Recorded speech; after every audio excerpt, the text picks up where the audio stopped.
Құрметті Хахан халқы, біз сіздерді көргенімізге қуаныштымыз. Мен Атырау, Қазақстан Республикасы, Атырау облысы, Атырау қаласында Халел Досмұхамедов атындағы университеттің педагогика психология магистрінің 2-ші курс студенті Болатбек Досжанмын. Осы жаққа тағылымдама бойынша келгенбіз. Соның ішіндегі Қоқан Даплат университетіне келдік. Осы жерде тағылымдамадан өтіп жатырмыз. Ең ұнаған жағдайы бұл жердегі мамандардың психология сабағынан беретін әріптестеріміздің сабақтар өте жоғарғы деңгейде. Біз соны көріп қуандық, және бұл жерден алатын білімдеріміз өте көп. Соның ішіндегі ең үлкен құндылықтың бірі бұл тәрбие.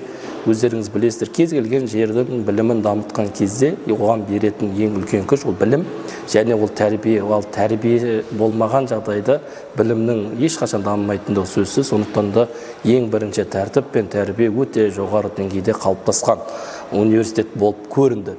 Екінші құндылық ол бұл жердегі шынайы адамдардың қарапайымдылығы. Бұл еш адамнан таба алмайтын үлкен адами құндылықтарға дамытатын бағыттағы бұл үлкен тәрбиелік мәні бар дүние екендігін көрдік. Бұл халқының қанға сіңген қасиеті болып табылады.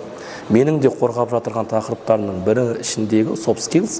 Бұл жерде адамды өмірге дайындау бағыттары өте жоғары деңгейде қойылған. Сонымен қатар психология сабақтарында бұл жердегі студенттердің сабақ беру процесіндегі мамандардың практикалық бағытты ұштастыруы және психологиялар беретін сабақ мамандарының әртүрлі тәжірибелермен бөлісіп отыруы өте қатты ұнады. Сонымен қатар бұл халқының сыйластығы, құрметі деген үлкен құндылықтарын көре отырып, бұл университеттің тек қана Өзбекстан республикасында ғана емес, бұл Азия бағытында да, Европа бағытында да көрсете алатын тәжірибесі бар екен көріп отырмыз.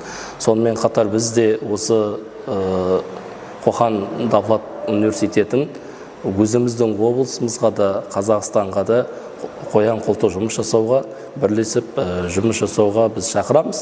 Сіздерге рахмет, осындай құрмет көрсеткендеріңіз үшін. Біз әлі де сіздермен байланысты жұмыс жасаймыз деген сенім білдіреміз. Рахмет.